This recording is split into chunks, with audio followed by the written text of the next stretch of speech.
Muadzin pertama oleh Fatin Syakira Nurhalisa dengan judul Ketaatan dalam Perspektif Mempertahankan Keimanan. Pergi ke pasar membeli buah. Buah dibeli setiap hari.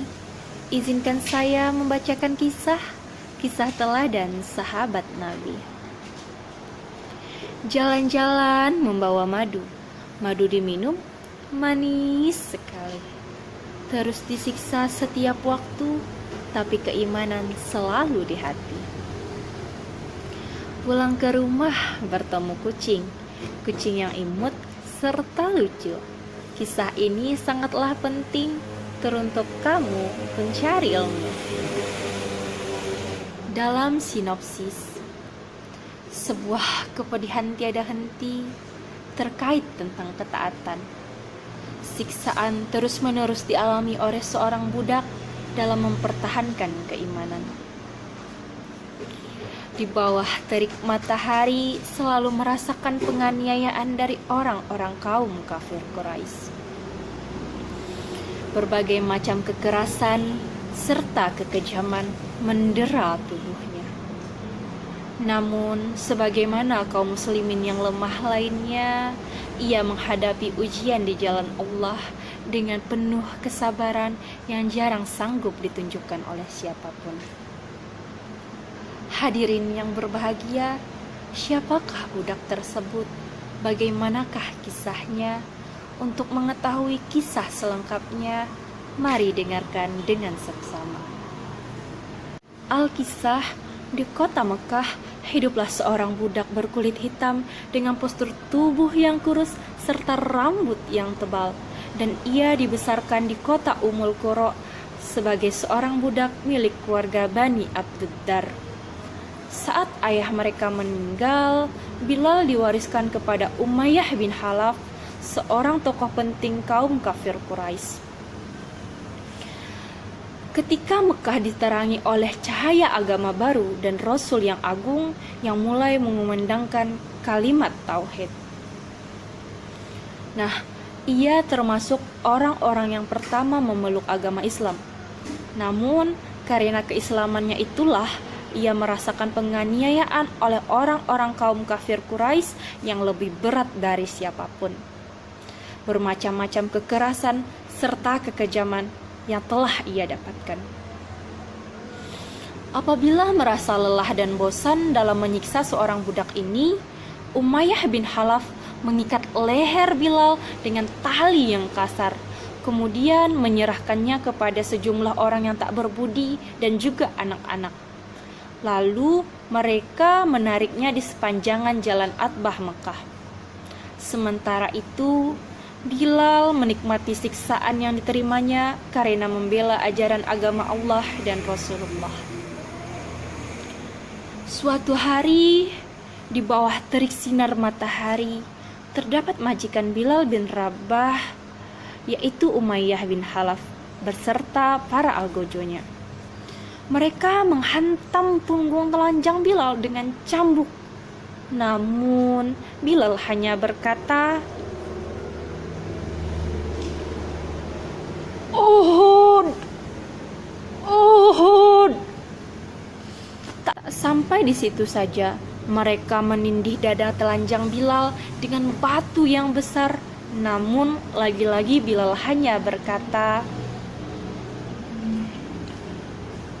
"Uhud! Uhud!" Mereka memaksa Bilal untuk memuji Latta dan Uzza. Tapi justru Bilal hanya memuji nama Allah dan Rasulnya. Lalu Umayyah bin Khalaf berkata kepada Bilal, "Ikutilah yang kami katakan." Dan Bilal hanya menjawab, "Lidahku tidak bisa mengatakannya." Tentu saja jawaban ini membuat Bilal semakin kesal. Lalu siksaan yang dirasakan Bilal semakin kasar dan kejam. Suatu ketika Abu Bakar mengajukan penawaran kepada Umayyah bin Khalaf untuk membeli Bilal darinya. Umayyah menaikkan harga berlipat-lipat ganda. Ia mengira Abu Bakar tidak mau membayarnya. Tapi ternyata Abu Bakar setuju, walau harus mengeluarkan 9 ukiah emas. Seusai transaksi, Umayyah bin Khalaf berkata kepada Abu Bakar,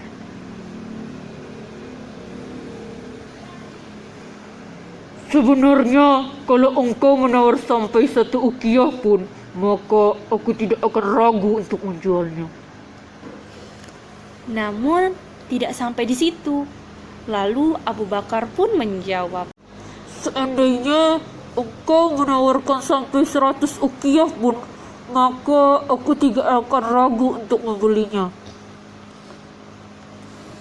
Tentu saja jawaban dari Abu Bakar tadi membuat Umayyah sedikit kesal.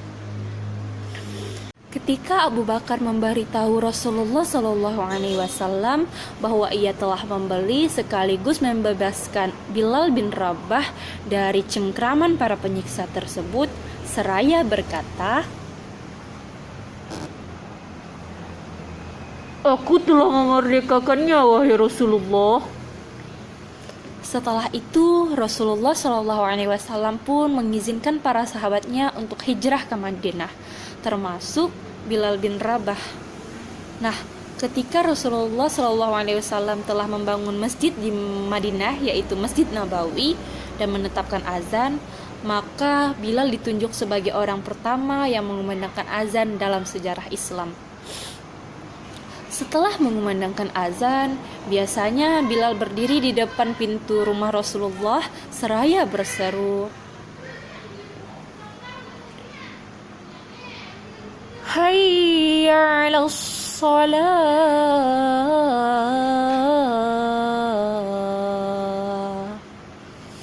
Lalu ketika Rasulullah keluar dari rumah, lalu Bilal pun segera melantunkan iqamah. Sesaat setelah Rasulullah SAW menghembuskan nafas terakhir dan waktu sholat pun telah tiba, Bilal berdiri untuk memandangkan azan. Sementara jasad Rasulullah masih terbungkus kain kafan dan belum dikebumikan. Dan saat Bilal sampai pada kalimat "Asyhadu anna Muhammadar Rasulullah", tiba-tiba suaranya terhenti. Ia tak sanggup mengangkat suaranya lagi. Kaum muslimin yang hadir pun tak kuasa menahan tangisan. Maka meledaklah suara isak tangis yang membuat suasana semakin mengharu biru. Sejak kepergian Rasulullah SAW, Bilal hanya sanggup mengumandangkan azan selama 3 hari. Itu pun hanya sampai pada kalimat "Asyhadu anna Muhammadar Rasulullah". Dan ia pun langsung menangis terseduh-seduh. Begitu pula kaum muslimin yang mendengarkannya larut dalam kesedihan.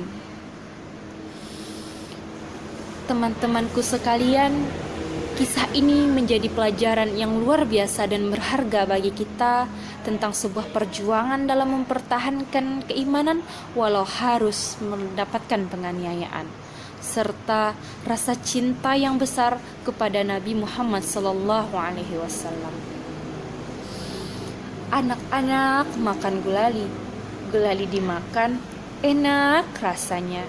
Saya izin untuk mengakhiri, semoga berkah untuk kita semua. Jalan-jalan naik delman, delmannya bagus serta nyaman. Terima kasih saya ucapkan, semoga berjumpa di lain kesempatan. Seorang preman dapat hidayah, melaksanakan sholat serta patuh. Wabillahi taufik wal hidayah. Wassalamualaikum warahmatullahi wabarakatuh.